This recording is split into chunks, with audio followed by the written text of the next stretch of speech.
ama wasaaradda inta waqafta ha noqoto ama wasaaradda arrimaha gudaha ha noqoto wasiir maxamed kaahin iyo tiimkiisa marka halkaa waxaan leeyahay jazaakumullahu khayran wa barakallahu fiikum adduunka waa lagu faanaa adduunyadu magaalooyinku way ku faanaan inay qabsadaan dhacdooyin caalami ah dalxiiskay kordhisaa magaalada magaceeday qaadaa waxa la yiraahdo soft powerka waxa la yiraahdo way oo maxay toole intaasoo milyan oo qof baa ka daawaday online ka daawaday dhacdooyinka maxay toole ka daawaday market kumaad bixin lacag kumaad bixin adduunkana in la ismarket gareeyaa waa lacag badan bay bixisaa marka waxyaabaha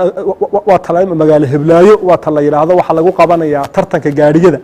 ayaa lagu qabanaya tartanka maxay ayaa lagu qabanaya wasaaradaha dalxiiska iyo wasaaradaha lacag ku bixiya oo u tartamo yiraahdo annaga noo keena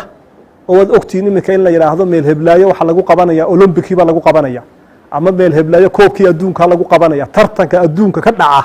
weynaga og maxaa la raadinaya waxa la raadinaya magaca in la raadiyo marka alxamdulillah rabbil alamin hargeysa caasimada Soomaaliland bifadlillahi wa karamihi tahta ri'asat Muuse Biixi iyo dawladdiisa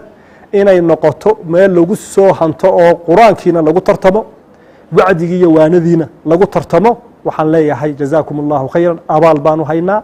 jazaakumullahu khayran wa barakallahu fiikum sida ay dawladdu noo soo dhaweysay xaqiiqatan abaalka maxay waan haya waxaan kaga baxayaa culamadii dibadda iyo gudaha ka soo qayb galay jazaakumullahu khayran saacadata ra'iis intii dibadda kala socotay online marka laga reebo kumaakum ayaa isugu yimid maxay toolay oo live maxay toolay u yimid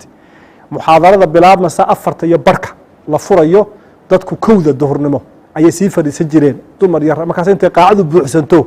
ayaa hoteelkii weynaada ogeeyay Mansour ayaanu baac intaanu gogolnay ayaa ilaa garo meeshii lagu ciyaar jiray kubadda garoonkii ku yaallay hotel Mansour ayaa la sii goglay geedadkii oo dhan bay dumarku ay gogladeen oo kuraasi iyo gogol maxay toole la dhigay maxay marxaati u tahay arrinkaasi marxaati wuxuu u yahay shacabkaagu saacadata ra'iis inay u ooman yihiin oo u baahan yihiin oo soo dhaweynayaan kitaab Allah wa sunnata rasuuli sallallahu alayhi wasallam in loo sheego oo loogu celceliyo oo la fahansiiyo khatarta xaq jirnimada khatarta ay leedahay fahamka qalloocan ee diinta laga qaataana waxa kaliya ee saacadata ra'iis awdi kara ee yaran kara waa cilmiga saxiixa ee sharciga oo la faafiyo iyo dad culimadu adduunku ay ku kalsoon yihiin culimadii dadkan diintooda u hayay ee culimadu kalsoonida u haysay iyo dadkii la istuso oo u yimaadaan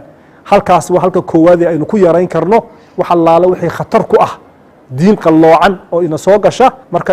inaynu sidaa aad u soo dhaweyseen sidaa u gacan qabataan inaynu tan iyo kuwa ka duwanba in aynu maxay toole sameeyno jazaakumullahu khayran wa barakallahu fiikum